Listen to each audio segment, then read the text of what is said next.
Okay. As long as I get a mic check, everything look good. I think my mic is picking up. It looks like the captions are working. Huzzah. Okay. I think we're in a good spot now. Should be clear on audio. I think we're okay. All right. Hello, everyone. Welcome back to my reading stream.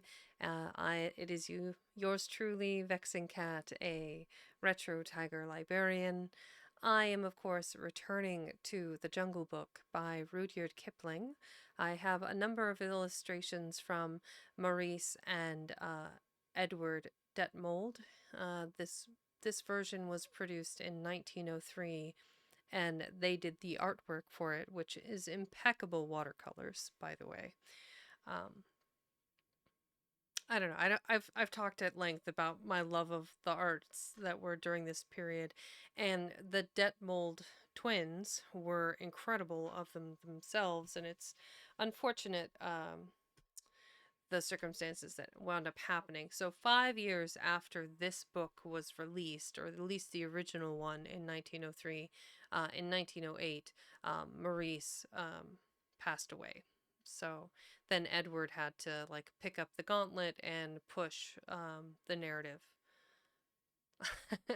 and do all of the illustrations. So I did want to talk about the Detmold twins a little bit. Showcase some of their artwork here. Um,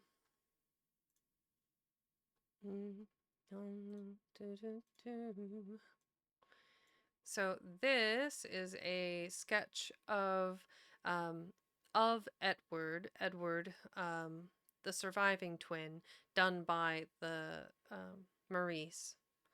And then here's the other brother. The other brother. This is a photo of Maurice, or a drawing of Maurice done by Edward. These were both done in 1899. I also really liked Maurice's little signature there, the little D and the M incorporated, whereas Edward had a very traditional with the little artwork detail. So, to to showcase the differences, because this will show up later in the book. So in 1903, the twins illustrated all of the artwork in in the Jungle Book for Kipling. So this is a Maurice, so Charles Maurice Detmold, and then open image in new tab, and then this is an example of Edward's work, and this was released, I believe, in 1923. He did a number of illustrations through the early 20th century. Just fantastical work between the two of them, just absolutely fantastical work. In my humble opinion, between the two brothers, I think Maurice, the one that passed away early, was the better artist. I think his sense of value and texture and shadow was a little bit stronger than his other brother. I think because this is beautiful line work, impeccable, very traditional. What would that would be called? I think that style of portraiture would be Renaissance. I'm terrible with dates and names of things, so unfortunate. But between Maurice doing a sketch of his brother Edward and Edward doing a sketch of Maurice, do I have a list of the classics that I plan to read through? I don't have a list because I kind of, I have, it's basically a prolific library of books to choose from. And I have to like weigh the options of which ones I'm going to choose based on theme, season, and kind of like my own personal biases. I Like, I have done surveys on Twitter before for people to choose the books. I've been thinking now that I have more people watching more consistently, I might do the same thing again and um, have some people vote on which books to do because I have whew, like an entire body of work. Like poetry books that I want to cover. There's a whole bunch of like Snow White, Cinderella, Robin Hood, Sleeping Beauty, Court of King Arthur. Um, then like I would like to cover Daphne du Maurier, um, the vampire John William Polidori. Um, I'm going to probably cover in October, so it just kind of depends. Question number two: do you plan to have a bit of a deep dive like this as you go through them? I try to. I try to at the very beginning of the story, and sometimes I'll kind of, ramble at the end of a book. Um, let's see. Labeled question, Z labeled question.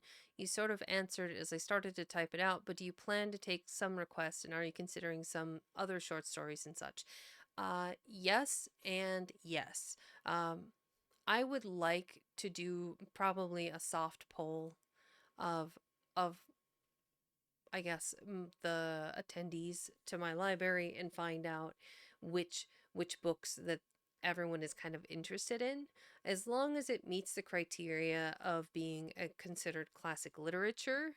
That means pretty much anything that is prior to, I think, 1968, somewhere in there, because right around the 70s is where things like copyright renewals and copyright changes get a little squiffy.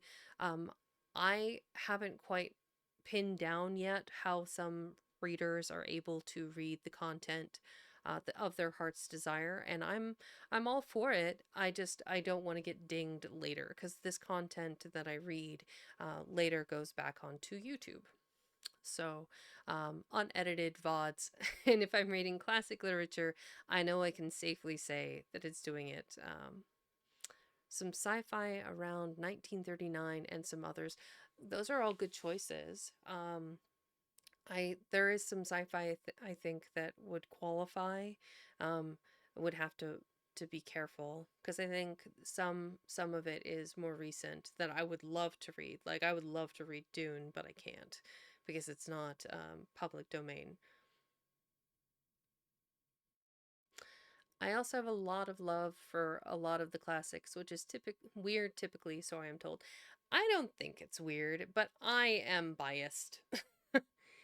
The Last Voyage of the Space Beagle. Lasada, if you can get me the information, oh, there are so many books, and I would love to like go through them and deep dive, do a little more research for everybody in that process, because it's fun to learn about authors during the process. Oh yes, books are definitely the best. I used to have a very prolific library of literally going to, like, hey, I have paid my for groceries and I have paid my bills and all of the rest of my money I can buy books. And I would do that. And I would buy books and I would buy books and I buy books. And then um, I wound up moving a lot. And keeping that many books in hardback or paperback form um, little costly to move. So I actually slowly converted the majority of my books into repurchasing them a second time in digital format.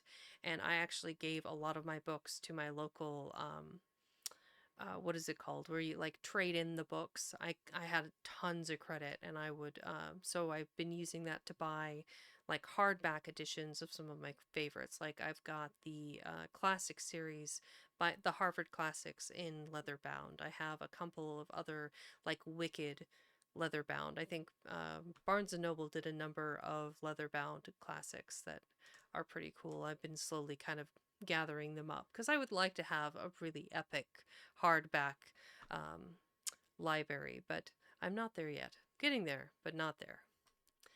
The short story of The Black Destroyer was published in 1939, but The Last Voyage of the Space Beagle was actually 1950.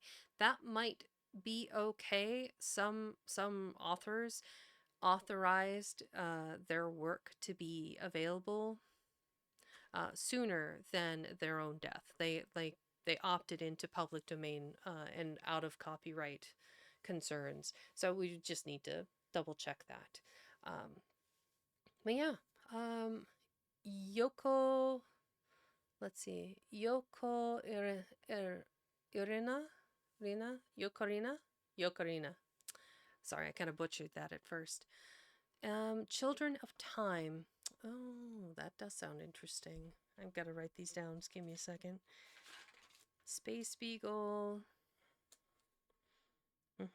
Voyage. Because the other thing is I like to have a good copy of the book. So, like the example here is I like a book style, so it feels really good as like I'm flipping through the book during the course of the reading, which I find very enjoyable. It brings a level of realness that I wouldn't otherwise have. There are some books that I've had to get EPUB versions of the book, so like a PDF that is set into an ebook format to read, which is fine too, but I just like the very tangible act of opening and flipping through the pages. It's a sensory thing, I suppose.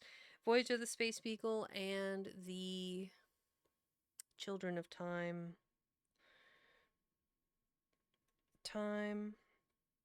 And the Black, earlier stories, The Black Destroyer. That one might need more research, I think. Okay. Well, you guys have given me tons of ideas, and I'm excited to see where that will go. All right. Let me go ahead and talk about Edward and Maurice just a little bit, and then we'll get into Cause Hunting, which is the one of the two parts that I'm going to read today. It'll be they don't have traditional chapters in this book per se. It's just like sections that are about 60-ish pages apiece. So I did talk briefly about the Detmold brothers. So Charles Maurice, or Maurice, and Edward Julius Detmold were a pair of twins that were both outstanding artists. They worked in Sheriff Road Studios from 1902 through 1905. And this very traditional watercolor artwork that they've produced for the studio for this book is one of their most popular bodies of work. So they were born in 1883.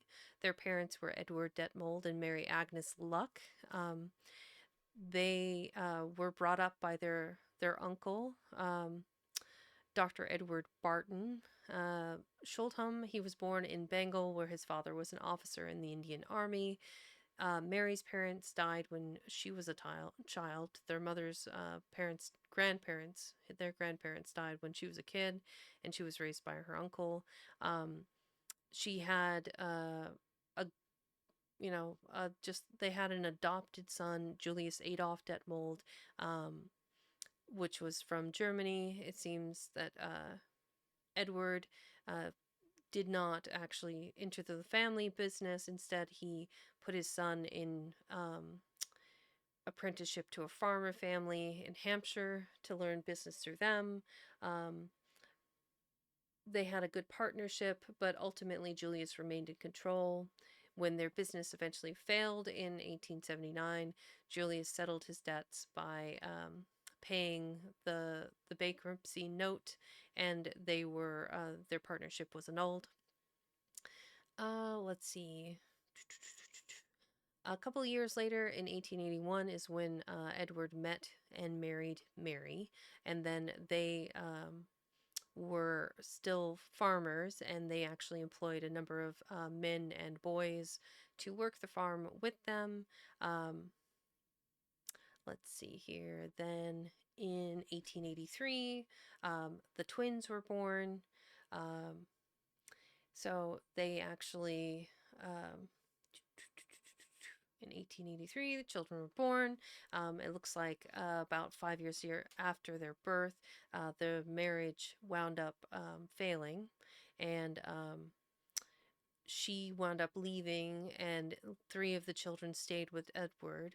Um, Dr. Sholtham, their uncle, graduated from Trinity College in Dublin and was a physician. He wrote a number of medical textbooks, um, and was interested in stammering due to Lewis Carroll, another famous author, and was convinced homeopathy and stammering were connected. And then he also was an artist, and a number of his works, landscapes, were shown in the Victoria and Albert Museum. He loved natural history, Japanese painting. The two boys, the Detmold boys, showed early artistic talent, and by or around the age of 6, they wound up studying at the Hampstead Conservatoire in Eaton Avenue. That was the only formal training that they received. After that, they regularly went to the Regent Park Zoo and the Natural History Museum, where they would sketch with their uncle.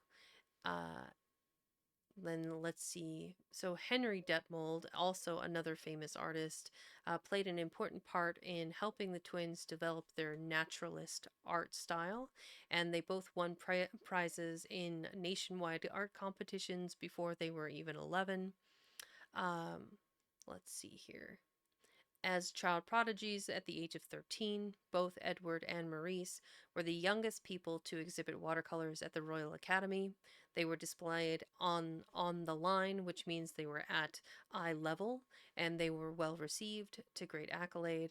A number of their drawings were sent to the Institute of Painters and Watercolors, where the doorman, seeing the two children, initially refused them entry, and he asked the children, the boys, "Whose pictures do you want to see? Your father's?" They replied, "No, our own."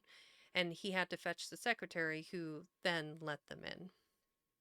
The two pictures of the twins by the other twin, here pictured, were published in 1899. So they were definitely starting to get into the thick of it by then. Their obvious talent was displayed in 1900 at the Fine Arts Society, and described as very clever young boys with remarkable genius. No reproductive process could quite do justice to their brushwork and their charm of their colored etchings. If they're not entirely submerged by juvenile success, and they're strong enough to survive their precocious popularity, Drink water. they're sure to be heard of again, is what a critic concluded. Ah, thank you. Will do. Good idea. Very good idea. So at the age of 20, the twins, having worked for the publishing house, went ahead and did 16 superb watercolors in Rudyard Kipling's The Jungle Book. Their original drawings are kept in the Kipling's home, Mommy? Bateman's, in Sorry. Burwash. Mommy? Sorry. Okay. Yep. Thank you. They are kept in Burwash, Etchingham, in East Sussex, and the British Library also has a set of these astonishing and rare prints from that collection. In 1907, there was another big review of their work, which included etchings, drawings, frescoes, glass painting, brushwork, wood block printing in the Japanese fashion, and everything that they could basically get their hands on to do. Their productive relationship and artistic talent came to a sudden end in 1908, when Maurice unfortunately inhaled chloroform and passed away very suddenly. He was found in his room by his brother in the bedroom that they shared. Maurice was lying in the bed with a bag over his head, and, well, you can picture it. Um, and then there was a note that read, "This is not the end of a life, but I have expressed through my physical means all that I am capable of expressing, and I'm about to lay them aside, Maurice." So Edward had to find his brother, and it created this unrelenting drive in Edward to succeed. So this is them in their early 20s. His brother passed away, and um, he, Edward, pushed through, wound up continuing to do a bunch of artwork. He was a notable illustrator through the 20th century. Um, he was still making artwork. The Rock, this was up, I think this was in 1923, so he would have been 46 at this point. He did a ton of different artworks, some watercolors, some um, woodblock print, some like color block printing, pretty much anything that he could. Um, he wound up getting married after his father passed away in 1940. He lived with his mother and his sister, Mrs. Nora, and then the artist Sidney and a musician named Harold Rankin Halls. They lived with the family. His mother unfortunately passed away in 1954, and then 3 years later, like his brother, at 73 years of old, Edward actually passed away as well. Yeah, he took his own life, unfortunately, but he brought a lot of beauty into the world. They both did. I it blows me away that they had so much talent, but like all great artists racked with too much creative genius, I feel that their loss will never fully be appreciated because it's just they leave behind so much beauty in the world, and we can just appreciate it. So I wanted to talk about them a little bit because it's hard, because um, there's more than one name on this book, right? We have the author of this incredible work, and then we have the artist, and we can't showcase one without showcasing the other. And while their particular story is quite sad, their artwork continues and remains long after they've passed. Um, Most of Edward's work is found in a number of, what would you call them, botanicals. He did botanicals. He's done, like here, open this one, open new tab. So this is a picture he did of cicadas crawling up on a branch in their various forms, um, the the pupae state, and so on and so forth. This is from the Faber Book of Insects that was released in 1921. Um, he he did really good by the talent that he and his brother both displayed. Um, Open image, a new tab. Here is some goats. This is from when he did the Aesop's Fables in 1909 after his brother's passing, which are absolutely incredible. I knew I had recognized this artwork from somewhere prior to seeing um, the Jungle Book watercolors, but I couldn't place it. And having to do the deep dive and find out more, I was really taken aback by how absolutely stunning this whole body of work was. So, I have rambled enough. I would like to get into the actual reading today. Let me close out of these extra tabs here. Cicadas, the brother. Okay. We are reading, of course, The Jungle Book. And if you weren't here for the previous session, that was on Wednesday. And if you need to watch that VOD, it is up and live. Of course, in its unedited raw form, because I am terrible at editing, and One of these days, I'm going to learn the secrets and figure it out. But today is not that day. So enjoy the green aesthetic layout, and let me go ahead and get started here. Also, welcome in. Let's see, go back here and look. So, Yokarina, we've got Lasada, good fan. Fallen, it's wonderful that you're here. I know you were streaming, so make sure you're taking care of yourself. Um, you and I, welcome in. Almantis, I know you were also streaming for like 4 hours, so I hope you're taking care of yourself. Um, yeah. Everyone that's here, thank you for listening to me ramble on about the twins. Let's get started. Oh, Excalibur, you're in here too. Welcome in. Welcome in.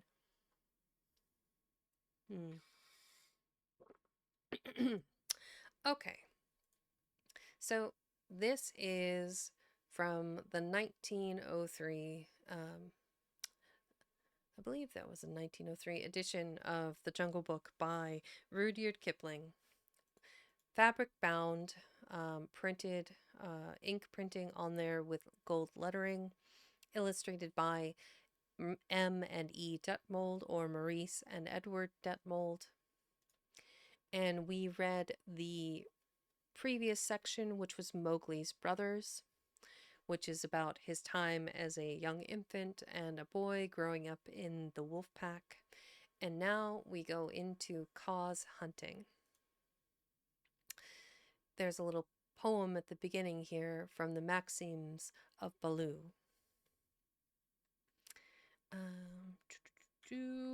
And of course, why are you like this? I. Da, da, da, da, da. Okay. Well, don't know why it is being like this, but I shouldn't really be surprised.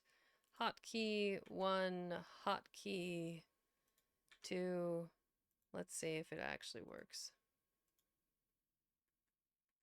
Okay, we're good. We're good. Okay. His spots are the joy of the leopard. His horns are the buffalo's pride. Be clean, for the strength of the hunter is known by the gloss of his hide. If ye find that the bullock can toss you, or the heavy-browed sombre can gore, ye need not stop work to inform us, we knew it 10 seasons before. Oppress not the cubs of the stranger, but hail them as sister and brother. For though they are little and fubsy, it may be the bear is their mother. There is none like to me, says the cub in the pride of his earliest kill. But the jungle is large and the cub he is small. Let him think and be still.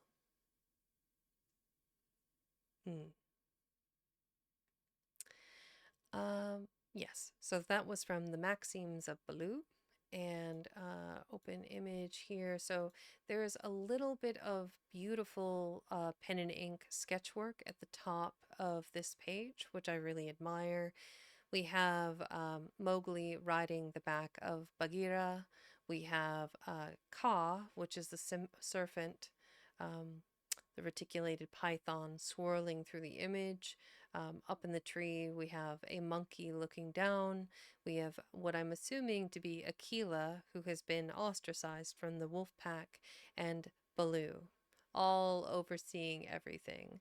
They made Bagheera kind of lion-y in his shape, which is kind of an interesting choice, but, you know, artist would have to figure things out sight unseen, so we can only guess. Okay.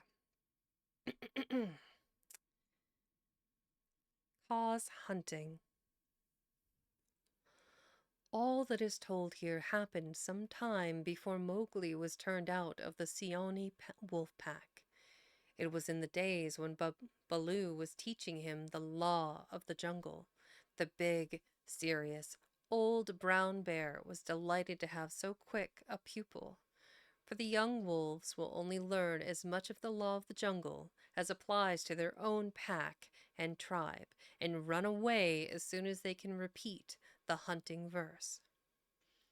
Feet that make no noise, eyes that can see in the dark, ears that can hear the winds in their lairs, and sharp white teeth. All these things are the marks of our brothers except Tabaqui and the hyena whom we hate. But Mowgli, as a man cub, had to learn a great deal more than this. Sometimes Bagheera the Black Panther would come lounging through the jungle to see how his pet was getting on, and would purr with his head against a tree while Mowgli recited the day's lesson to Baloo. The boy could climb almost as well as he could swim, and swim almost as well as he could run. So Baloo, the teacher of the law, taught him the wood and water laws, how to tell a rotten branch from a sound one, how to speak politely to the wild bees when he came upon a hive of them 50 feet above ground, what to say to Mang, the bat, when he disturbed him in the branches at midday, and how to warn the water snakes in the pools before he splashed down among them. None of the jungle people like being disturbed. I mean, who does? And all are very ready to fly at an intruder. Then, too, Mowgli was taught the stranger's hunting call, which must be repeated aloud till it is answered. Whenever one of the jungle people hunts outside his own grounds, it means, translated, "Give me leave to hunt here because I am hungry." And the answer is, "Hunt then, for food, but not for pleasure." All this will show you how much Mowgli had to learn by heart, and he grew very tired of repeating the same thing 100 times. But as Baloo said to Bagheera one day when Mowgli had been cuffed and had run off in a temper, a man's cub is a man's cub, and he must learn all the law of the jungle. But think how small he is, said the Black Panther, who would have spoiled Mowgli if he had his own way. How can this little head carry all thy long talk? Is there anything in the jungle too little to be killed? No. That is why I teach him these things, and that is why I hit him very softly when he forgets.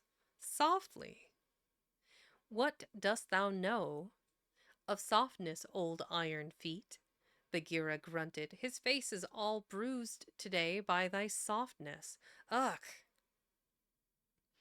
Better he should be bruised from head to foot by me who love him than that he should come to harm through ignorance.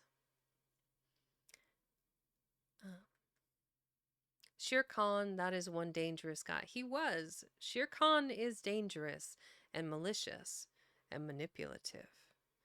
But he was chagrined, chastened by Mowgli with the red fire, the red flower blooming upon the stick that he beat Shere Khan with. And Shere Khan is not one to forget easily. Let's see, where was I?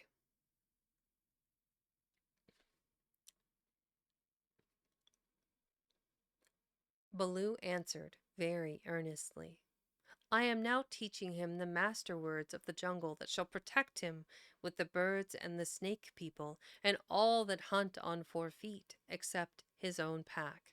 He can now claim protection if he will only remember the words from all in the jungle. Is not that worth a little beating?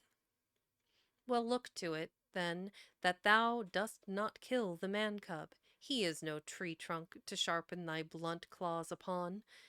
But what are those master words? I am more likely to give help than to ask it. Bagheera stretched out one paw and admired the steel blue, ripped chisel talons at the end of it. Still, I should like to know. I will call Mowgli, and he shall say them, if he will. Come, little brother. My head is ringing like a bee tree, said a sullen voice over their heads. And Mowgli slid down a tree trunk, very angry and indignant, adding as he reached the ground, I come for Bagheera and not for thee, fat old Baloo. That is all one to me, said Baloo, though he was hurt and grieved. Tell Bagheera, then, the master words of the jungle that I have taught thee this day. Master words for which people? Said Mowgli, delighted to show off. The jungle has many tongues. I know them all. A little thou knowest, but not much. See, O Bagheera, they never thank their teacher. Not one small wolfling has come back to thank old Baloo for his teachings. Say the word for the hunting people, then, great scholar. We be of one blood, ye and I, said Mowgli, giving the words the bear accent which all the hunting people of the jungle use. Good. Now for the bird. Mowgli repeated with the kite's whistle at the end of the sentence. Now for the snake people, said Bagheera. The answer was a perfectly indescribable hiss, and Mowgli kicked up his feet behind, clapped his hands together to applaud himself, and jumped on Bagheera's back, where he sat sideways, drumming with his heels on the glossy skin and making the worst faces that he could think of at Baloo.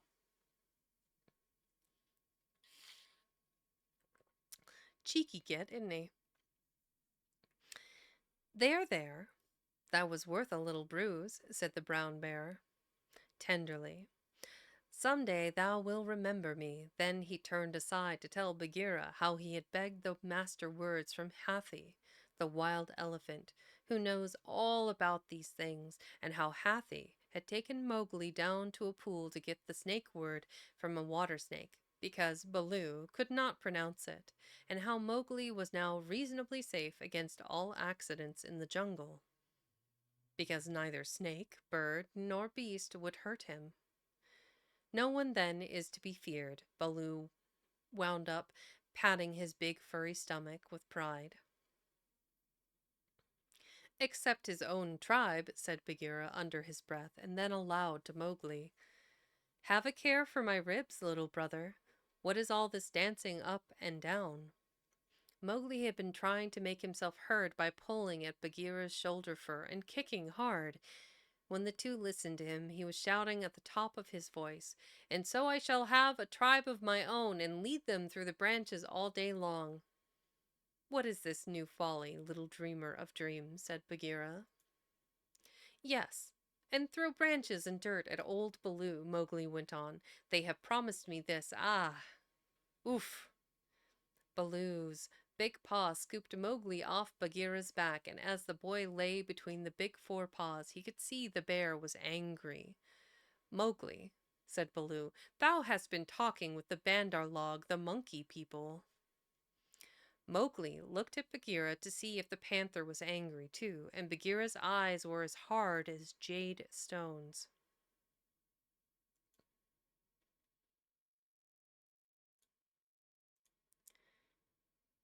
Give me a second, grab that. Okay.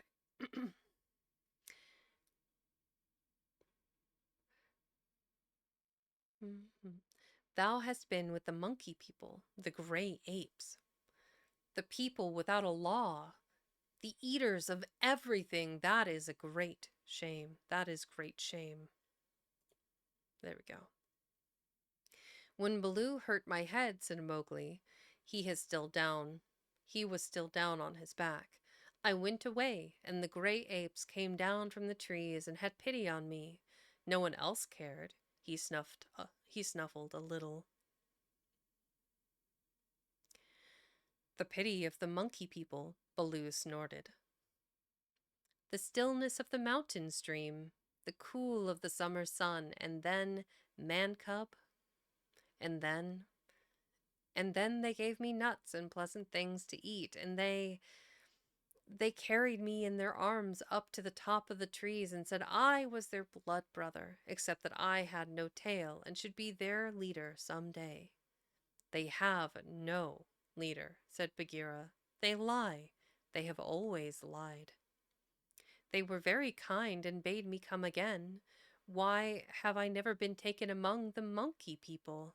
They stand on their feet as I do. They do not hit me with their hard paws. They play all day. Let me get up. And bad Baloo, let me up. I will go play with them again. Listen, man cub, said the bear, and his voice rumbled like thunder on a hot night. I have taught thee all the law of the jungle for all the peoples of the jungle except the monkey folk who live in the trees. They have no law, they are outcasts. They have no speech of their own, but use the stolen words which they overhear when they listen and peep and wait up above in the branches. Their way is not our way. They are without leaders. They have no remembrance. They boast and chatter and pretend that they are a great people about to do great affairs in the jungle. But the falling of a nut turns their mind to laughter, and all is forgotten. We of the jungle have no dealings with them. We do not drink where the monkeys drink. We do not go where the monkeys go. We do not hunt where they hunt. We do not die where they die. Hast thou ever heard me speak of the Bandar log till today? No, said Mowgli in a whisper, for the forest was very still now that Baloo had finished. The jungle people put them out of their mouths and out of their minds. They are very many, evil, dirty, shameless, and they desire, if they have any fixed desire, to be noticed by the jungle people. But we do not notice them even when they throw nuts and filth on our heads. He had hardly spoken when a shower of nuts and twigs spattered down through the branches, and they could hear coughings and howlings and angry jumpings high up in the air among the thin branches. The monkey people are forbidden, said Baloo. Forbidden to the jungle people. Remember. Forbidden, said Bagheera, but I still think Baloo should have warned thee against them. I... How was I to guess he would play with such dirt? The monkey people! Faugh! A shower came down on their heads, and the two trotted away, taking Mowgli with them. What Baloo had said about the monkeys was perfectly true. They belonged to the treetops, and as beasts very, very seldom look up, there was no occasion for the monkeys and the jungle people to cross one another's path. But whenever they found a sick wolf or a wounded tiger or bear, the monkeys would torment him and would throw sticks and nuts at any beast for fun and in the hope of being noticed. Then they would howl and shriek senseless songs and invite the jungle people to climb up their trees and fight them, or would start furious battles over nothing among themselves and leave the dead monkeys where the jungle people could see them. They were always just going to have a leader and laws and customs of their own, but they never did, because their memories would not hold over from day to day, and so they settled things by making up a saying. What the Bandar log think now, the jungle will think later. And that comforted them a great deal. None of the beasts could reach them, but on the other hand, none of the beasts would notice them, and that was why they were so pleased when Mowgli came to play with them, and when they heard how angry Baloo was. They never meant to do any more. The Bandar log never mean anything at all. But one of them invented what seemed to him a brilliant idea, and he told all the others that Mowgli would be a useful person to keep in the tribe, because he could weave sticks together for protection from the wind. So if they caught him, they could make him teach them. Of course, Mowgli, as a woodcutter's child, inherited all sorts of instincts, and he used to make little play huts of fallen branches without thinking how he came to do it. The monkey people watching in the trees considered these huts most wonderful. This time they said they were really going to have a leader and become the wisest people in the jungle. So wise that everyone else would notice and envy them. Therefore, they followed Baloo and Bagheera and Mowgli through the jungle very quietly, till it was time for the midday nap. And Mowgli, who was very much ashamed of himself, slept between the panther and the bear, resolving to have no more to do with the monkey people. The next thing he remembered was feeling hands on his legs and arms, hard, strong little hands, and then a swash of branches in his face. And then he was staring down through the swaying boughs as Baloo woke the jungle with his deep cries, and Bagheera bounded up the trunk with every tooth bared. The Bandar log howled with triumph and scuffled away to the upper branches where Bagheera dared not follow, shouting, "He has noticed us! Bagheera has noticed us! All the jungle people admire us for our skill and our cunning." Then they began their flight, and the flight of the monkey people through treeland is one of the things nobody can describe. They have their regular roads and crossroads, up hills and down hills, all laid out from 50 to 70 or 100 feet above ground, and by these they can travel even at night if necessary. Two of the strongest monkeys caught Mowgli under the arms and swung off with him through the tree-tops, 20 feet at a bound. Had they been alone, they could have gone twice as fast, but the boy's weight held them back. Sick and giddy as Mowgli was, he could not help enjoying the wild rush, though the glimpses of earth far down below frightened him, and the terrible check and jerk at the end of the swing over nothing but empty air brought his heart between his teeth. His escort would rush him up a tree hill. He felt the weak topmost branches crackle and bend under them, and then, with a cough and a whoop, would fling themselves into the air outward and downward and bring up hanging by their hands or their feet to the lower limbs of the next tree. Sometimes he could see for miles and miles over the still green jungle, as a man on the top of the mast can see for miles across the sea. And then the branches and leaves would lash him across the face, and he and his two guards would be almost down to earth again. Take a second to hydrate.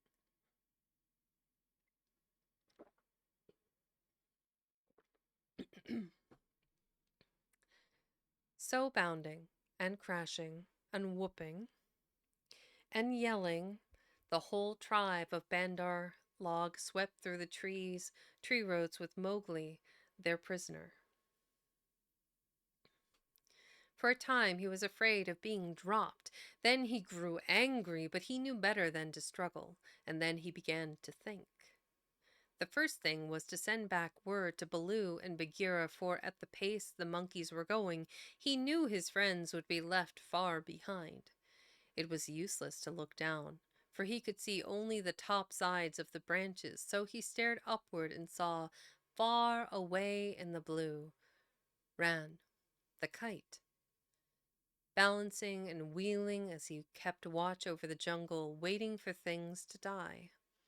Ran noticed that the monkeys were carrying something and dropped a few 100 yards to find out whether their load was good to eat. That's not scary at all. Hiya. He whistled with surprise when he saw Mowgli being dragged up to a treetop and heard him give the kite call for "We be of one blood, thou and I." The waves of the branches closed over the boy, but Ran balanced away to the next tree in time to see the little brown face come up again. "Mark my trail," Mowgli shouted. "Tell Baloo of the Seeonee pack and Bagheera of the Council Rock." "In whose name, brother?" Ran had never seen Mowgli before, though of course he had heard of him. "Mowgli the Frog. Man cub they call me. Mark my trail." The last words were shrieked as he was being swung through the air, but Ran nodded and rose up till he looked no bigger than a speck of dust. And there he hung, watching with his telescope eyes the swaying of the tree tops as Mowgli's escort whirled along.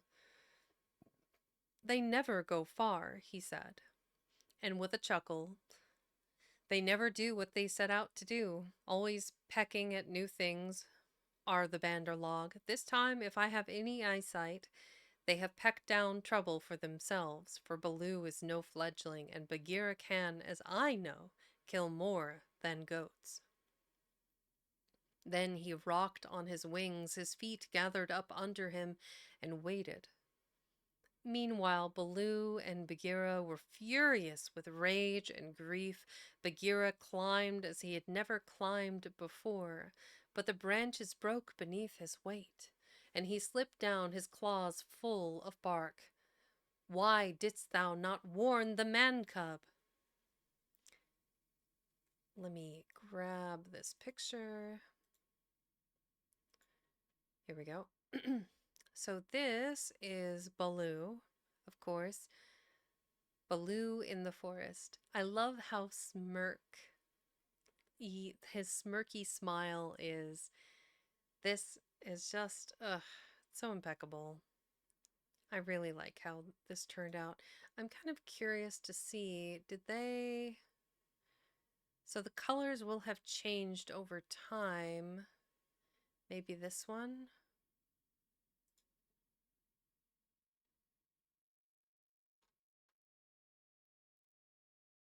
Ugh, AI garbage. Um, Gotta love it. Open image in new tab. So this, I don't know, I think the version that I have is pretty spot on. But you can see how much the color had faded from this deeper, richer emerald green to this like soft brown detail here, and a lot of the green has faded. But it has made the flowers more prominent and the texture of his fur more obvious.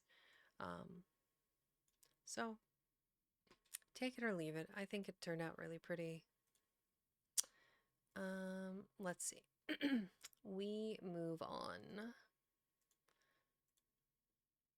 Boop. Let's see. "Why didst thou not warn the man cub?" he roared to poor Baloo, who had set off at a clumsy trot in the hope of overtaking the monkeys. "What was the use of half slaying him with blows if thou didst not warn him? Haste, oh haste, we may catch them yet," Baloo panted. At that speed it would not tire a wounded cow. Teacher of the law, cub beater, a mile of that rolling to and fro would burst thee open. Sit still and think. Make a plan. This is no time for chasing. They may drop him if we follow too close. Arula! Woo! They may have dropped him already, being tired of carrying him. Who can trust the Bandar log? Put dead bats on my head, give me black bones to eat, roll me in the hives of the wild bees that I may be stung to death, and bury me with the hyena, for I am the most miserable of bears. Ah, Rulala, Hi. Wahua! Oh, Mowgli, Mowgli, why did I not warn thee against the monkey folk instead of breaking thy head? Welcome in, Bardic Inconvenience. Hi. Hi. Welcome in. Let's see. Now perhaps I may have knocked the day's lesson out of his mind, and he will be alone in the jungle without the master words. Baloo clasped his paws over his ears, rolled to and fro, moaning. "At least he gave me all the words correctly a little time ago," said Bagheera impatiently. "Baloo, thou hast neither memory nor respect. What would the jungle think if I, the Black Panther, curled myself up like Ikki the porcupine and howled? What do I care what the jungle thinks? He may be dead by now. Unless, and until they drop him from the branches in sport or kill him out of idleness, I have no fear for the man cub. He is wise and well taught, and above all, he has the eyes that make the jungle people afraid. But, and it is a great evil, he is in the power of the Banderlog, and they, because they live in trees, have no fear of any of our people. Bagheera licked his one forepaw thoughtfully. Fool that I am, O fat, brown, root-digging fool that I am, said Baloo, uncoiling himself with a jerk. It is true what Hathi the wild elephant says, to each his own fear, and they, the Bandarlog, fear Kaa, the rock snake.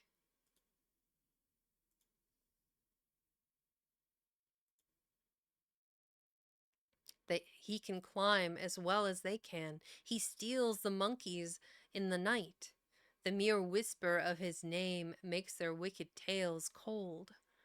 Let us go to Kaa. What will he do for us? He is not of our tribe, being footless and with most evil eyes, said Bagheera. He is very old and very cunning. Above all, he is always hungry, said Baloo, hopefully. Promise him many goats. He sleeps for a full month after he has once eaten. He may be asleep now, and even were he awake, what if he would rather kill his own goats? Bagheera, who did not know much about Kaa, was naturally suspicious.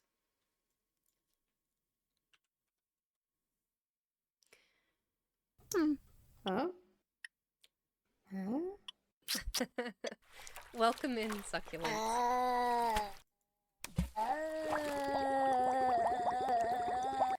Succulent 45. Great name. Welcome in and thank you for the follow. I hope you're enjoying the story. Hi. Hi. My hello emote. Super cute by Yuki. Let's see here. Where was I? Uh, ba, ba, ba. Then in that case, thou and I together, old hunter, may make him see reason. Here Baloo rubbed his faded brown shoulder against the panther, and they went off to look for Kaa, the rock python.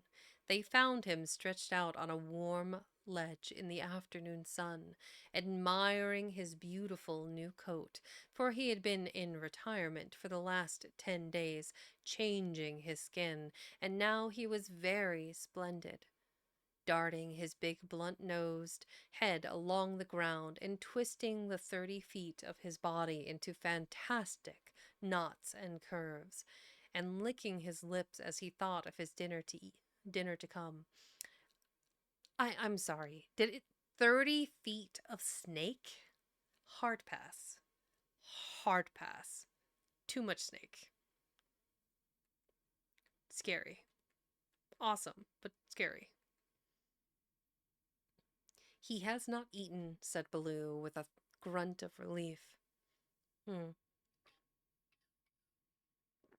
As, as soon as he saw the beautifully mottled brown and yellow jacket. Be careful, Bagheera. He is always a little blind after he has changed his skin, and very quick to strike. Kaa was not a poison snake. In fact, he rather despised the poison snakes for cowards, but his strength lay in his hug, and when he had once lapped his huge coils around anybody, there was no more to be said. Good hunting, cried Baloo, sitting up on his haunches. Like all snakes of his breed, Kaa was rather deaf, and did not hear the call at first. Then he curled up ready for any accident, his head lowered.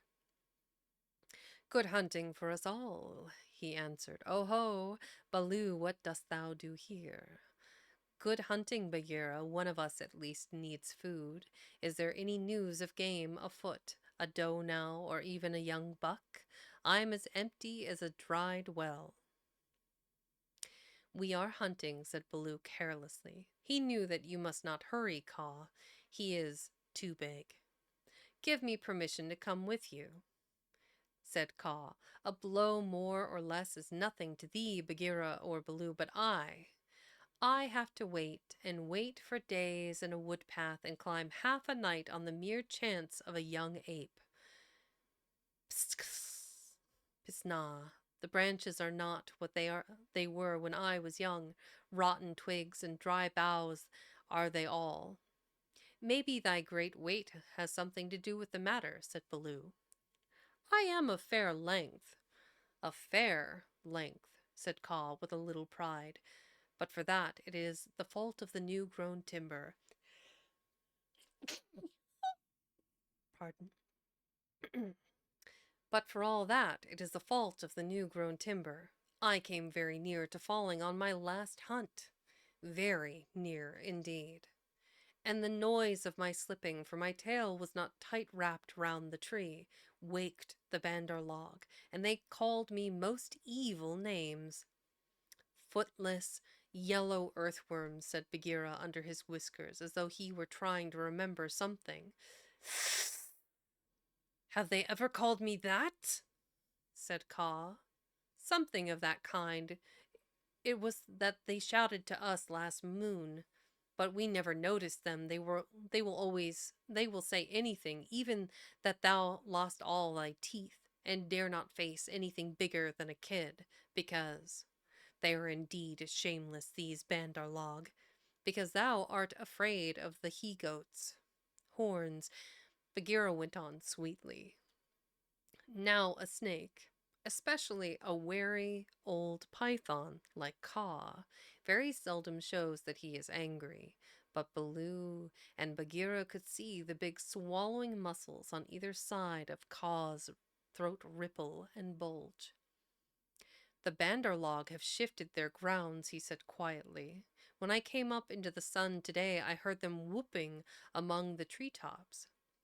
It is the Bandar log that we follow now, said Baloo, but the words stuck in his throat, for this was the first time in his memory that one of the Jungle People had owed to being interested in the doings of the monkeys.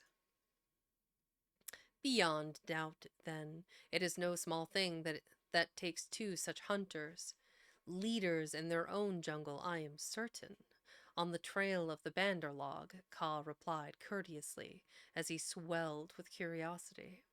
Indeed, Baloo began, I am no more than the old and sometimes very foolish teacher of the law to the Seeonee wolf cubs, and Bagheera here is Bagheera, said the Black Panther, his jaws shut with a snap, for he did not believe in being humble. The trouble is this, Kaa. Those nut stealers and pickers of palm leaves have stolen away our man cub, of whom thou hast perhaps heard. I heard some news from Ikki, his quills make him presumptuous, of a man-thing that was entered into a wolf pack, but I did not believe. Ikki is full of stories half heard and very badly told. But it is true. He is such a man-cub as never was, said Baloo, the best and wisest, boldest of the man-cubs. My own pupil, who shall make the name of Baloo famous through all the jungles, and besides, we love him, Kaa. Tss, tss, said Kaa, shaking his head to and fro. I have known what love is. There are tales I could tell that need a clear night when we are all well fed to praise properly, said Bagheera quickly. Our man cub is in the hands of the Bandar log now, and we know that of all the jungle people, they fear Kaa alone. They fear me alone. They have good reason, said Kaa, chattering. Foolish, vain, foolish, and chattering are the monkeys. But a man thing in their hands is in no good luck. They grow tired of the nuts they pick and throw them down. They carry a branch half a day, meaning to do great things with it, and then they snap it in two. The manling is not to be envied. Oop, wrong way. There we go. They call me also Yellow Fish. Was it not? Worm, Worm, earthworm, said Bagheera, as well as other things which I cannot say for shame. We must remind them to speak well of their master. We must help their wandering memories. Now whither went they with thy cub? The jungle alone knows toward the sunset, I believe, said Baloo. We had thought that thou wouldst know, Kaa. I? How? I take them when they come in my way, but I do not hunt the banderlog, or frogs, or green scum on on a water hole, for that matter. Up, up, up, up! Hello, hello, hello! Look up, Baloo of the Seeonee wolf pack. Baloo looked up to see where the voice came from, and there was Ran, the kite, sweeping down with the sun shining on the upturned flange of his wings. It was near Ran's bedtime, but he had ranged all over the jungle looking for the bear, and missed him in the thick foliage. What is it? Said Baloo. I have seen Mowgli among the Bandarlog. He bade me tell you. I watched. The Bandarlog have taken him beyond the river to the monkey city, to the cold lairs. They may stay there for a night, or 10 nights, or an hour. I have told the bats to watch through the dark time. That is my message. Good hunting, all you below. Full gorge and a deep sleep to you, Ran, cried Bagheera. I will remember thee in my next kill, and put aside the head for thee alone, O best of kites. It is nothing, it is nothing. The boy held the master word. I could have done no less, said Ran, circled up to his roost. Circled up again to his roost. He has not forgotten to use his tongue, said Baloo, with a chuckle of pride. To think of one so young remembering the master word for the birds while he was being pulled across trees. It was most firmly driven into him, said Bagheera, but I am proud of him, and now we must go to the cold lairs. They all knew where the place was, but few of the jungle people ever went there, because what they called the cold lairs was an old deserted city, lost and buried in the jungle, and beasts seldom use a place that men have once used. The wild boar will, but the hunting tribes do not. Besides, the monkeys lived there as much as they could be said to live anywhere, and no self-respecting animal would come within eyeshot of it, except in times of drought, when the half-ruined tanks and reservoirs held a little water. What is supposed to be drought? Not sure. Is drought a word? We shall find out. If I was do do do do do do da da da da da da. Is drought a word? Drouthy is a word. Adjective. Definition. Droughty. Okay. Lacking rain. Okay. So it is a word. Drowsy. Drowsy. That's another word if I could get a mod to do exclamation word for me. First word of the day, or the book for that matter. Excellent. Thank you. Drowsy. Drouth. It is half a night's journey at full speed, said Bagheera. Baloo looked very serious. I will go as fast as I can, he said anxiously. We dare not wait for thee. Follow, Baloo. We must go on the quick foot, Kaa and I. Grab that picture there.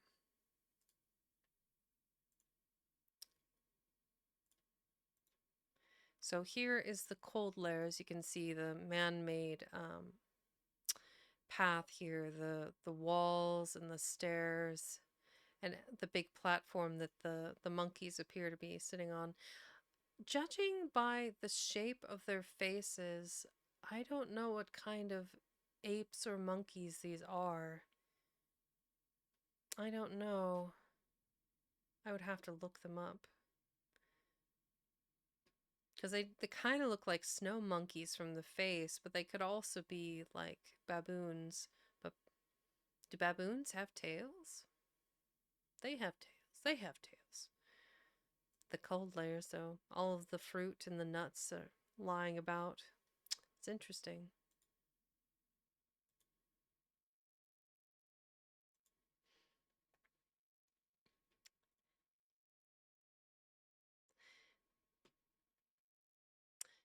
Feet or no feet, I can keep abreast of all thy fours, said Kaw shortly. Baloo made one effort to hurry, but had to sit down, panting, and so they left him to come on later. While Bagheera hurried forward at the rocking panther canter, Kaw said nothing, but strive as Bagheera might, the huge rock python held level with him. When they came to a hill stream, Bagheera gained because he bounded across while Kaw swam, his head and 2 feet of his neck clearing the water. But on level ground Kaw made up the distance. By the broken lock that freed me, said Bagheera, when twilight had fallen, thou art no slow goer. I am hungry, said Kaw. Besides, they called me speckled frog, worm, earthworm, and yellow to boot. All one, let us go on, said, and Kaw seemed to pour himself along the ground, finding the shortest road with his steady eyes and keeping to it. In the cold lairs, the monkey people were not thinking of Mowgli's friends at all. They had brought the boy to the lost city, and were very pleased with themselves for the time. Mowgli had never seen an Indian city before, and though his was almost a heap of ruins, it seemed very wonderful and splendid. Some king had built it long ago on a little hill. You could still trace the stone causeways that led up to the ruined gates, where the last splinters of wood hung to the worn, rusted hinges. Trees had grown into and out of the walls, the battlements were tumbled down and decayed, and the wild creepers hung out of the windows of the towers on the wall in bushy, hanging clumps. A great roofless palace crowned the hill, and the marble of the courtyards and the fountains was split and stained with red and green, and the very cobblestones in the courtyard where the king's elephants used to live had been thrust up and apart by grasses and young trees. From the palace, you could see the rows and rows of roofless houses that made up the city, looking like empty honeycombs filled with blackness. The shapeless block of stone that had been an idol in the square where four roads met, the pits and dimples at street corners where the public wells once stood, and the shattered domes of temples with wild figs sprouting on their sides. The monkeys called the place their city, and pretended to despise the jungle people because they lived in the forest. And yet they never knew what the buildings were made for, nor how to use them. They would sit in circles on the hall of the king's council chamber and scratch for fleas, and pretend to be men, or they would run in and out of the roofless houses and collect pieces of plaster and old bricks in a corner and forget where they had hidden them, and fight and cry in scuffling crowds, and then break off to play up and down the terraces of the king's garden, where they would shake the rose trees and the oranges in sport to see the fruit and flowers fall.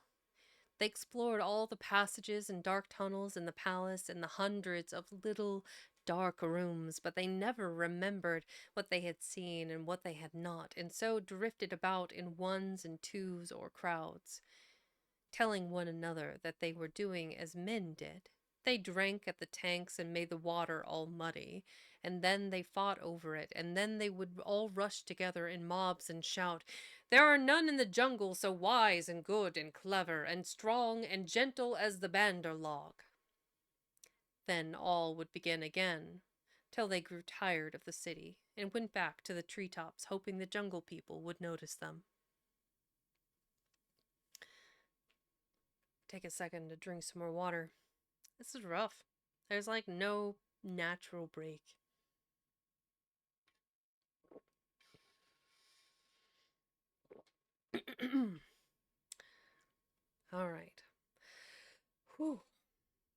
Yes, water good. Take care of voice. Must. Yes. Very much so, Lasada. Mowgli, who had been trained under the law of the jungle, did not like or understand this kind of life. The monkeys dragged him into the cold lairs late in the afternoon, and instead of going to sleep, as Mowgli would have done after a long journey, they joined hands and danced about and sang their foolish songs. One of the monkeys made a speech and told his companions that Mowgli's capture marked a new thing in the history of the Bandarlog.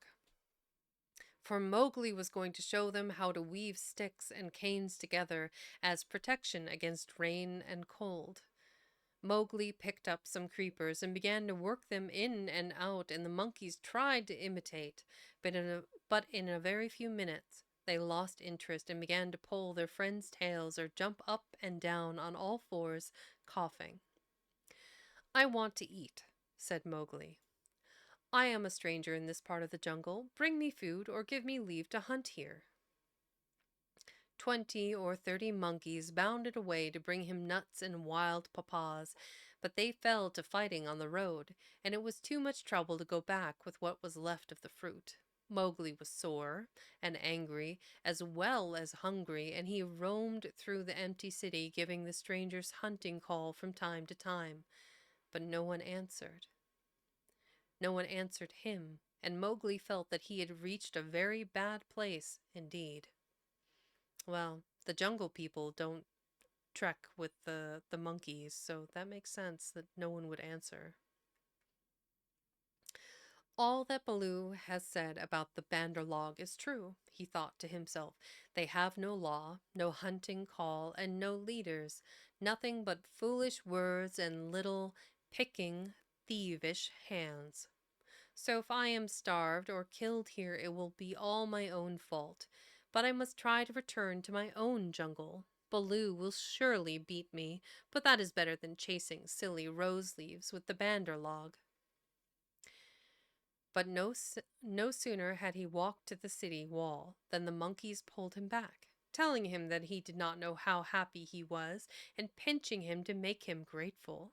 He set his teeth and said nothing, but went with the shouting monkeys to a terrace above the red sandstone reservoirs that were half full of rainwater. There was a ruined summer house of white marble in the center of the terrace, built for queens dead 100 years ago. The domed roof had half fallen in and blocked up the underground passage from the palace by which the queens used to enter. But the walls were made of screens of marble tracery, beautiful, milk-white fretwork set with agates and cornelians. Cornelians? Carnelians? Okay. Carnelians and jasper and lapis lazuli. So, white agates, reddish stones, jasper could have been red or green, and lapis lazuli being blue. And as the moon came up behind the hill, it shone through the open work, casting shadows on the ground like a black velvet embroidery. Sore, sleepy, and hungry as he was, Mowgli could not help laughing when the Bandarlog began, 20 at a time, to tell him how great and wise and strong and gentle they were, and how foolish he was to wish to leave them. We are great. We are free. We are wonderful. We are the most wonderful people in all the jungle. We say so. And so it must be true. And so it must be true, they shouted. Now, as you are a new listener and can carry our words back to the jungle people so that they may notice us in future, we will tell you all about our most excellent selves. Mowgli made no objection, and the monkeys gathered by hundreds and hundreds on the terrace to listen to their own speakers, singing the praises of the Bandarlog. And whenever a speaker stopped for want of breath, they would all shout together, "This is true, we all say so." Mowgli nodded and blinked and said, "Yes," when they asked him a question, and his head spun with the noise. Tabaqui, the jackal, must have bitten all these people, he said to himself. Just as a random point, you pronounced it right. It's a red gemstone. Yes, carnelian is a beautiful, beautiful reddish orange um, stone. We have it naturally occurring up here. I really love it when I get to find it.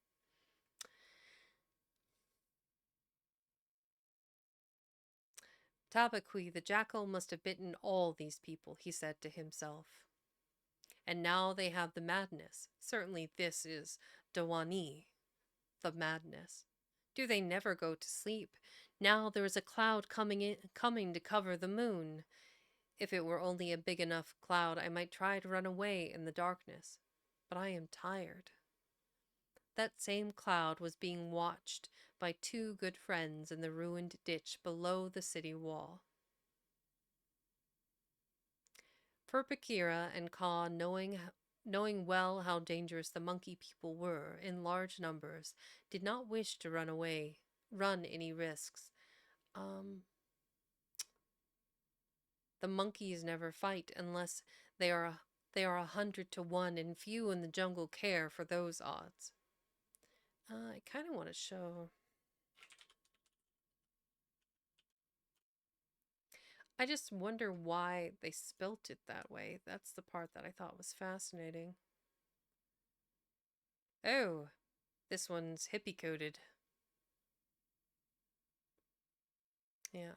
This is a pretty common stone up here. I like it when I find it on the beach or in the ocean. It's pretty. Like so many different shades of orange. It's yeah. It's vexing coated. There we go. Big fan. So let's see here. Where were we? Ah. I will go to the west wall, Kaa whispered, and come down swiftly. With the slope of the ground in my favor, they will not throw themselves upon my back in their hundreds. But I know it, said Bagheera. Would that Baloo were here, but we must do what we can. When that cloud covers the moon, I shall go to the terrace. They hold some sort of council there over the boy. Good hunting, said Kaa grimly, and glided away to the west wall, that happened to be the least ruined of any, and the big snake was delayed a while before he could find a way up the stones. The cloud hit the moon, and as Mowgli wondered what would come next, he heard Bagheera's light feet on the terrace. The Black Panther had raced up the slope almost without a sound and was striking. He knew better than to waste time in biting right and left among the monkeys who were seated round Mowgli in circles 50 and 60 deep. There was a howl of fright and rage, and then as Bagheera tripped on the rolling, kicking bodies beneath him, a monkey shouted, "There is only one here! Kill him! Kill!" A scuffling mass of monkeys, scratching, tearing, and pulling, closed over Bagheera while 5 or 6 laid hold of Mowgli. Grab that picture here.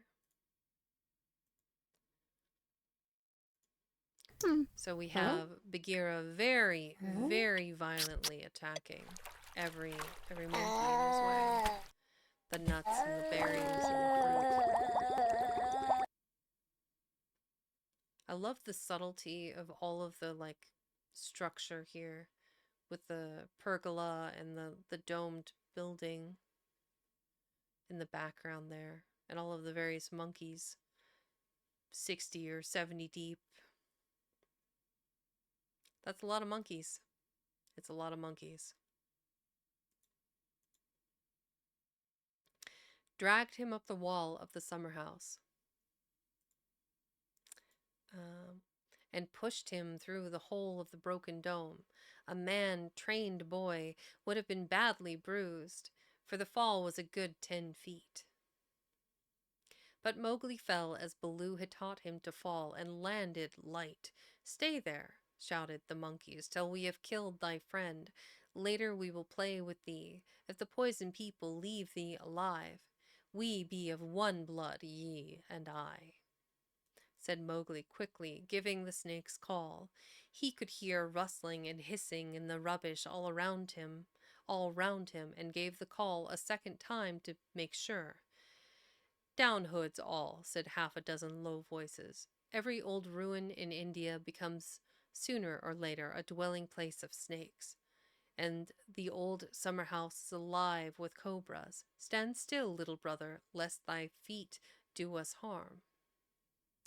Mowgli stood as quietly as he could, peering through the open work and listening to the furious din of the fight round the Black Panther, the yells and chatterings and scufflings, and Bagheera's deep, hoarse cough as he backed and bucked and twisted and plunged under the heaps of his enemies.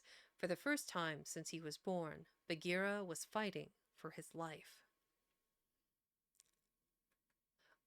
Oh, thank you, Bone. Welcome in. I haven't seen you in a minute. I swear, like, your schedule is so erratic these days. I haven't been able to catch a stream. I think the last one you streamed at like 5 in the morning for me. So, it's a bummer.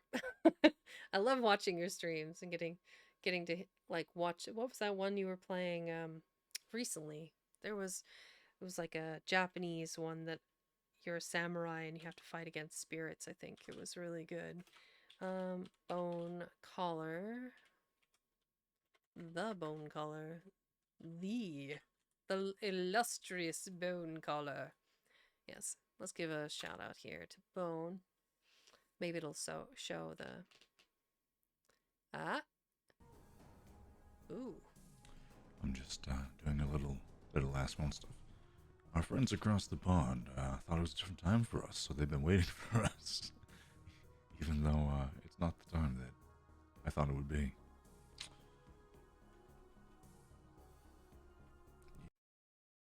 Interesting. Yes. If if people here have not seen Bone Collar's content, variety streamer, excellent reading voice, maybe I can convince him to become a reader someday. I don't know. I'm not sure how much pressure I need to apply to make that happen.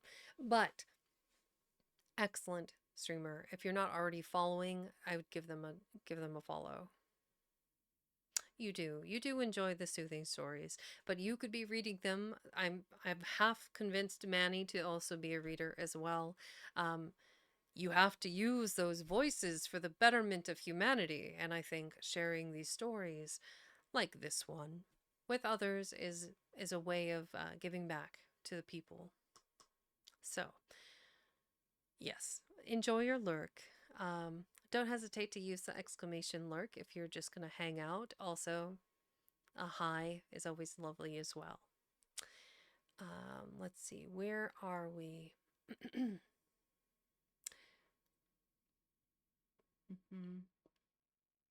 For the first time since he was born, Bagheera was fighting for his life. Baloo must be at hand. Bagheera would not have come alone, Mowgli thought, and then he called aloud, "To the tank, Bagheera! Roll to the water tanks! Roll and plunge! Get to the water!" Bagheera heard, and the cry that told him Mowgli was safe gave him new courage. He worked his way desperately, inch by inch, straight for the reservoirs hidden in silence. Then from the ruined wall nearest the jungle rose up the rumbling war shout of Baloo. The old bear had done his best, but he could not come before.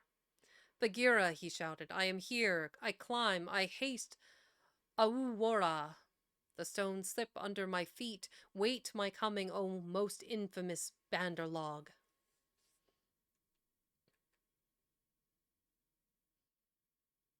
I have done so, but I have to dance around a lot of gamer words when reading Lovecraft.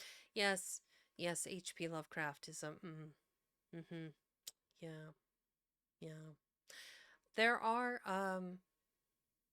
some other books in I think genres in the similar vein of that like horror science fictiony vibe. I could find some for you. I think that you would benefit from. But yes, if you would like to be added to the great master list of readers, do not hesitate to send me a message. Let me know, and I'll get you added. It's something that Nef Darath, the lore keeper, has been putting together. Eventually, I think we're going to create the greater library for all of the readers to be able to work with each other. Void Baron Jules. Oh, Jules! Wow, it's early for you. I'm surprised you're awake this early. Welcome in. Okay, I'll go ahead and get you added, Bone. Let's see. Ah, there we go. He padded up the terrace only to disappear to the head in the wave of a to the head in a wave of monkeys, but he threw himself squarely on his haunches and, spreading out his forepaws, hugged as many as he could hold, and then began to hit with a regular bat, bat, bat, like flipping strokes of a paddle wheel. A crash and a splash told Mowgli that Bagheera had fought his way to the tank, where the monkeys could not follow. The panther lay gasping for breath, his head just out of water, while the monkeys stood 3 deep on the red stone steps, dancing up and down with rage, ready to spring upon him from all sides if he came out to help Baloo. It was then that Bagheera lifted up his dripping chin, and in despair, gave the snake's call for protection. We be of one blood, ye and I, for he believed that Kaa had turned tail at the last minute. Even Baloo, half smothered under the monkeys on the edge of the terrace, could not help chuckling as he heard the big black panther asking for help. Kaa had only just worked his way over the west wall, landing with a wrench that dislodged a coping stone into the ditch. He had no intention of losing any advantage of the ground, and coiled and uncoiled himself once or twice, to be sure that every foot of his long body was in working order. 30 feet, just for context. All that while the fight with Baloo went on, and the monkeys yelled in the tank round Bagheera, and Mang, the bat, flying to and fro, carried the news of the great battle over the jungle, till even Hathi, the wild elephant, trumpeted, and far away scattered bands of the monkey folk woke and came leaping along the tree roads to help their comrades in the cold lairs, and the noise of the fight roused all the day birds for miles around.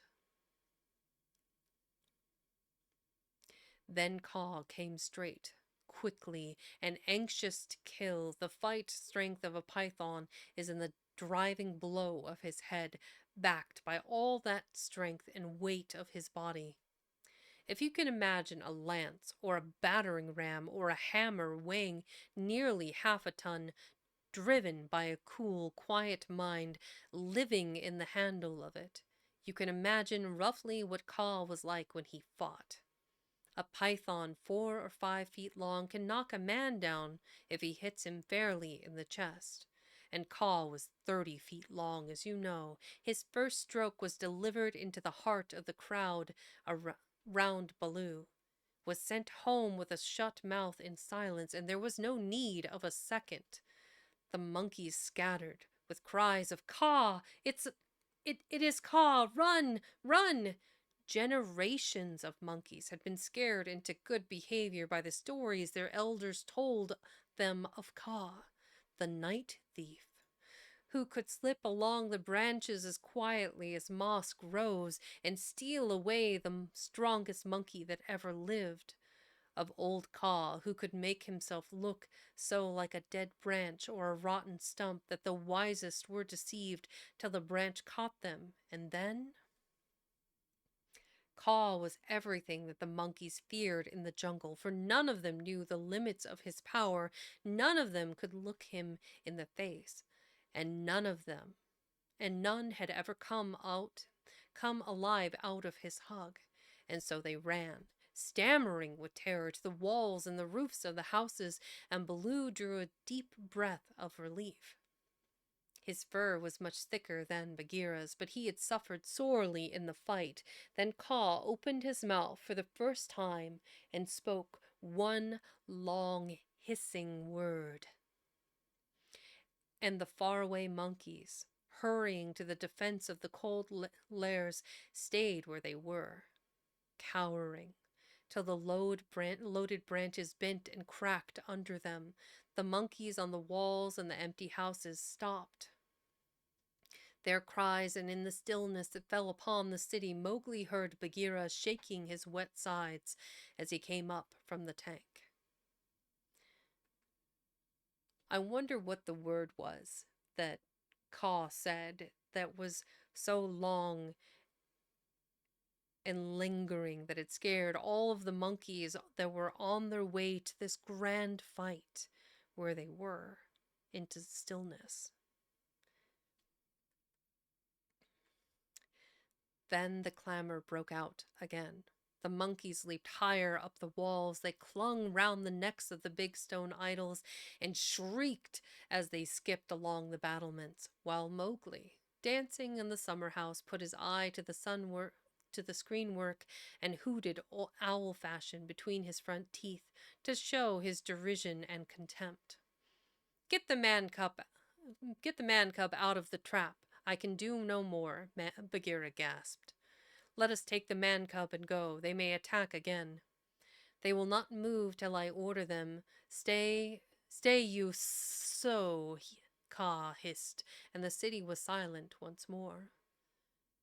I could not come before, brother, but I think I heard thee call. This was to Bagheera. I may have cried out in the battle, Bagheera answered. Baloo, art thou hurt? Water break. Hydration. Also, welcome in, Volp. Haven't seen you in a minute. Shapeshifters are a inherently terrifying concept, especially for a villain. Yes, very much. Very much. Hmm.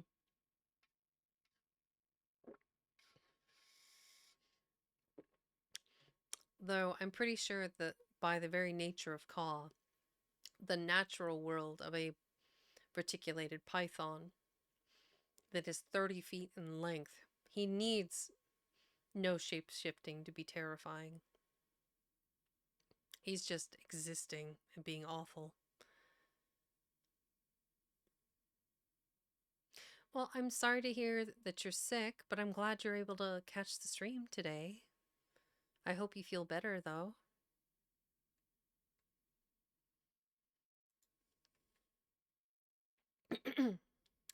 I'm not sure that they have not pulled me into 100 little bearlings, said Baloo, gravely shaking one leg after the other. Wow, I am sore. Kaa, we owe thee, I think, our lives, Bagheera and I. No matter, where is the manling? Here in a trap, I cannot climb out, cried Mowgli. The curve of the broken dome was above his head. Take him away, he dances like Mao, the peacock. He will crush our young, said the cobras inside. Ha! said Kaa with a chuckle. He has friends everywhere, this manling. Stand back, manling, and hide you, O poison people. I break down the wall. Kaa looked carefully till he found a discolored crack in the marble tracery, showing a weak spot, made 2 or 3 light taps with his head to get the distance, and then lifted up 6 feet of his body clear of the ground, sent home half a dozen full power smashing blows, nose first. The screenwork broke and fell away in a cloud of dust and rubbish. And Mowgli leaped through the opening and flung himself between Baloo and Bagheera, an arm round each big neck. Art thou hurt? Said Baloo, hugging him softly. I am sore, hungry, and not a little bruised, but, oh, they have handled me grievously, my brothers. Ye bleed. They have handled ye grievously, my brothers. Ye bleed. Others also, said Bagheera, licking his lips and looking at the monkey dead on the terrace and round the tank. It is nothing. It is nothing if thou art safe, O my pride of all little frogs, whimpered Baloo. Of that we shall judge later, said Bagheera in a dry voice that Mowgli did not at all like. But here is Kaa, to whom we owe the battle, and thou owest thy life. Thank him according to our customs, Mowgli. Do I have any relation to Shere Khan? No. Shere Khan would be a Bengal tiger, and I am a based off of a golden tiger, which is related closer to a gosh, my brain. I'm fully into the story mode at the second. Siberian tiger. Um, the golden variation is like has a different leucitic effect. Basically, all the melanin that would normally make black stripes in a tiger is absent, so it makes a darker orange stripe on an orange body. Um, let's see, how much more 101. Da, da, da. Okay, so we will try and squeak in the chapter, the rest of this section. Then we'll have to go on break. It's already, wow, time just got away from me today. We'll go ahead and go on a quick ad break after I finish the section, and we'll see how far we can get into Tiger, the next part of the book, before I am worn out, because just reading one part of this book is verbose.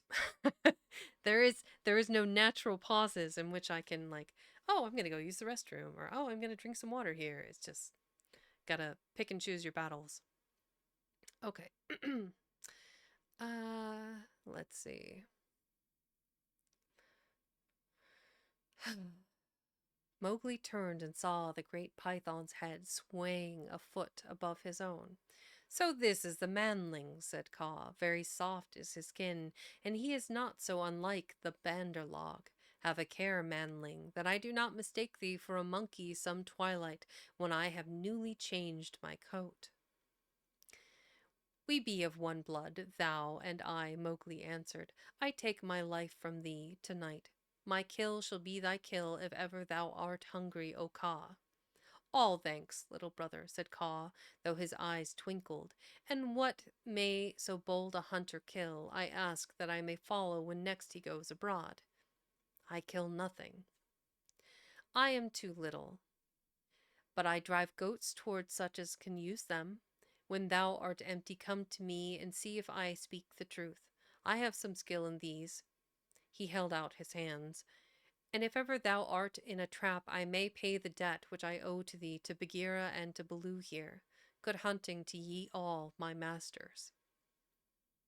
Well said, growled Baloo, for Mowgli had returned thanks very prettily. The python dropped his head lightly for a minute on Mowgli's shoulder. A brave heart and a courteous tongue, said he. They shall carry thee far through the jungle, manling. But now go hence quickly with thy friends. Go and sleep, for the moon sets, and what follows it is not well that thou shouldst see. The moon was sinking behind the hills, and the lines of trembling monkeys huddled together on the walls and battlements looked like ragged, shaking fringes of things. Baloo went down to the tank for a drink, and Bagheera began to put his fur in order as Kaa glided out into the center of the terrace and brought his jaws together with a ringing snap that drew all the monkeys' eyes upon him. The moon sets, he said. Is there yet light to see? From the walls came a moan like the wind in the treetops. We see, O Kaa. Good. Begins now the dance of the hunger of Kaa. Sit still and watch.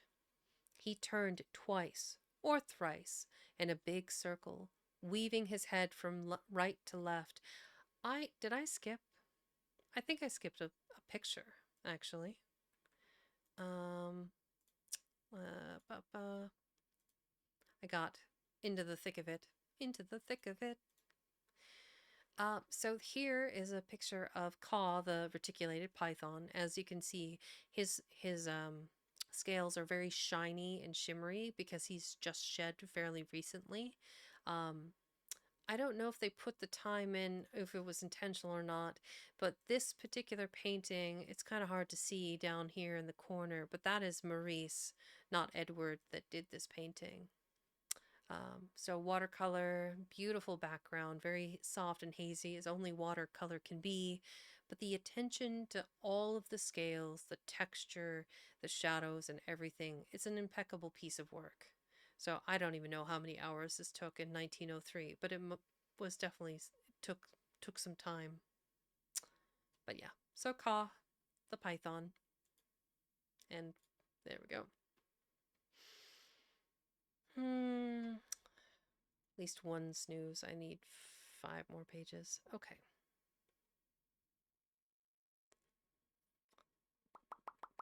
Ba ba ba ba. Let's see here. He turned twice or thrice in a big circle, weaving his head from right to left. Then he began making loops and figures of 8 with his body, and soft, oozy triangles that melted into squares and 5-sided figures, and coiled mounds, never resting, never hurrying, and never stopping his low, humming song. It grew darker and darker, till at last the dragging, shifting coils disappeared, but they could hear the rustle of the scales. Baloo and Bagheera stood still as stone, growling in their throats, their neck hair bristling, and Mowgli watched and wondered. Bandar-log, said the voice of Kaa at last, can ye stir foot or hand without my order? Speak.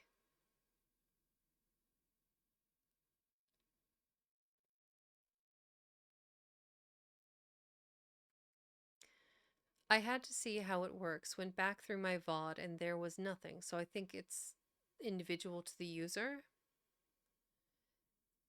I'm not sure how. Oh, the on-screen celebration. Yes, yes, I do believe it is. It might be individual to the user. I did not see anything on my side. So, um, well, this is tit for tat for doing it on your stream. But yes, I believe on your side, you should see whatever emote you chose for your celebration. I think it's quite cute, the idea of it. I have made all of those um, special things very, very cheap, so that way they're accessible to the most amount of people. I particularly like the Gigantify the emote. I think it's neat, but I ramble. Okay. Mm-hmm.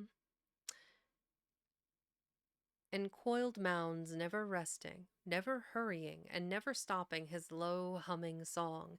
It grew darker and darker, till at last the dragging, shifting coils disappeared, but they could hear the rustle of the scales. Baloo and Bagheera stood still as stone, growling in their throats, their neck hair bristling, and Mowgli watched and wondered. Bandar log, said the voice of Kaa at last, can ye stir foot or hand without my order? Speak. Without thy order we cannot stir foot or hand, O Kaa. Good. Come all one pace nearer to me. The lines of the monkeys swayed forward helplessly, and Baloo and Bagheera took one stiff step forward with them. Nearer, hissed Kaa, and they all moved again. Mowgli laid his hands on Baloo and Bagheera to get them away, and the two great beasts started as though they had been waked from a dream. Keep thy hand on my shoulder, Bagheera whispered. Keep it there, or I must go back to Kaa. Ah! It is only old Kaa making circles on the dust, said Mowgli. Let us go. And the three slipped off through a gap in the walls to the jungle. Woof! Said Baloo, when he stood under the still trees again. Never more will I make an ally of Kaa. And he shook himself all over. He knows more than we, said Bagheera, trembling. In a little time, had I stayed, I should have walked down his throat. Many will walk that road before the moon rises again, said Baloo. He will have good hunting, after his own fashion. But what was the meaning of it all?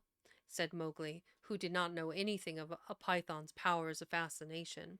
I saw no more than a big snake making foolish circles till the dark came, and his nose was all sore. Ho, ho! Mowgli, said Bagheera angrily, his nose was sore on thy account, as my ears and sides and paws and Baloo's neck and shoulders are bitten on thy account. Neither Baloo nor Bagheera will be able to hunt with pleasure for many days.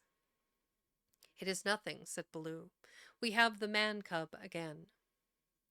True, but he has cost us most heavily in time, which might have been spent in good hunting, in wounds, in hair. I am half plucked along my back. And last of all, in honor. For remember, Mowgli, I, who am the Black Panther, was forced to call upon Kaa for protection, and Baloo and I were both made stupid as little birds by the hunger dance. All this, man cub, came of thy playing with the Bandar log. True. It is true, said Mowgli sorrowfully.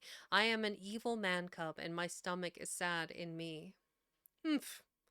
What says the law of the jungle, Baloo? Baloo did not wish to bring Mowgli into any more trouble, but he could not tamper with the law, so he mumbled, Sorrow never stays punishment. But remember, Bagheera, he is very little. I will remember, but he has done mischief, and blows must be dealt now. Mowgli, hast thou anything to say?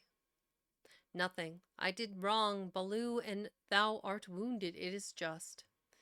Bagheera gave him half a dozen love taps. From a panther's point of view, they would hardly have waked one of his own cubs, but for a 7-year-old boy, they amounted to as severe a beating as you could wish to avoid. When it was all over, Mowgli sneezed and picked himself up without a word. Now, said Bagheera, jump on my back, little brother, and we will go home. One of the beauties of jungle law is that punishment settles all scores. There is no nagging afterward. Mowgli laid his head down on Bagheera's back and slept so deeply that he never waked when he was put down by Mother Wolf's side in the home cave. This last piece here, let me snooze that, give us a little more breathing room. So there is a short, I'm guessing, song. Yeah, Road Song of the Banderlog. I'll read this and then we'll go on break.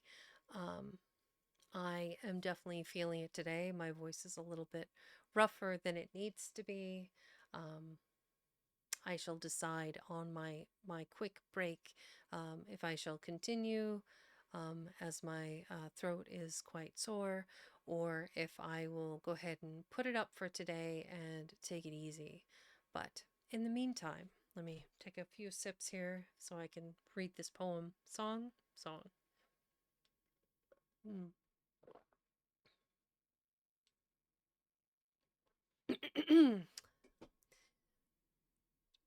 Road Song of the Banderlog. Here we go in a flung festoon, halfway up to the jealous moon. Don't you envy our pranceful bands? Don't you wish you had extra hands? Wouldn't you like if your tails were so, curved in the shape of a Cupid's bow? Now you're angry, but never mind. Brother, thy tail hangs down behind. Here we sit in a branchy row, thinking of beautiful things we know, dreaming of deeds that we mean to do, all complete in a minute or two. Something noble and grand and good, won by merely wishing we could. Now we're going to. Never mind, brother, thy tail hangs down behind. All the talk we ever have heard, uttered by bat or beast or bird, hide or fin or scale or feather, jabber it quickly and all together. Excellent, wonderful, once again. Now we are talking just like men. Let's pretend we are. Never mind. Brother, thy tail hangs down behind. This is the way of the monkey kind. Then join our leaping lines that scumfish through the pines, that rocket by where light and high the wild grape swings. By the rubbish in our wake and the noble noise we make, be sure, we're going to do some splendid things. Be sure, we're going to do some splendid things. Those, Banderlog really think very highly of themselves. Um, folks, I am a little bit tired. I'll freely admit it. And today was a good reading. Um, I normally like to go for a little bit longer here, but perhaps we're at 2 hours and 12 minutes. I really don't want anybody to have to watch any ads, to be honest. And I don't know I have it in me to read another 100 pages of a section. So we'll read Tiger Tiger next time. I don't know if I'll be able to read this weekend or not. I'll have to see.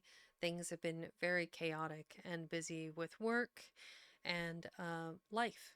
So I hope all of you are doing well, and let's find some lovely reader to which we can go raid. I think that's the play. I'm thinking about it, and the more I think about it, the more my body's like, hell no, hell no, no, no. Let's see. Last Wednesday we raided the Orc Florist, Kirill. I think it would be nice to go visit. We haven't visited Tiger Fae in a minute. They are doing some art today of the Doho, another amazing streamer.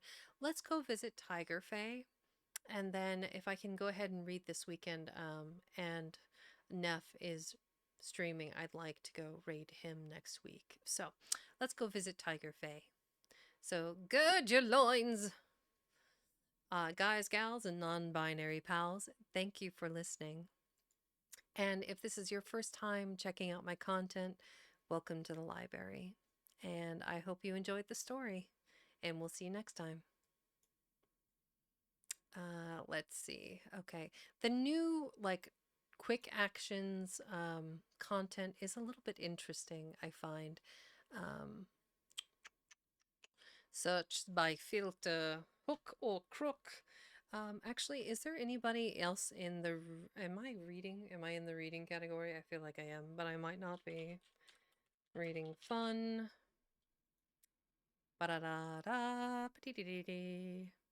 Nope, it's just Neff. Okay. Well, I would like to raid Neff next week. Tiger Fae.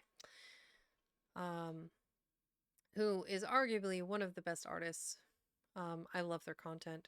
So, everybody, grab your things. We're going for a visit. Don't forget to grab the Leaving the Library raid message. I appreciate all of you wonderful people. Thank you so much. Everybody all aboard. Choo choo. All right, let's go raid out to Tiger Fae. Also, hey Mo! I haven't seen you in forever. One of these days we should play Valheim. Anyway, alley up.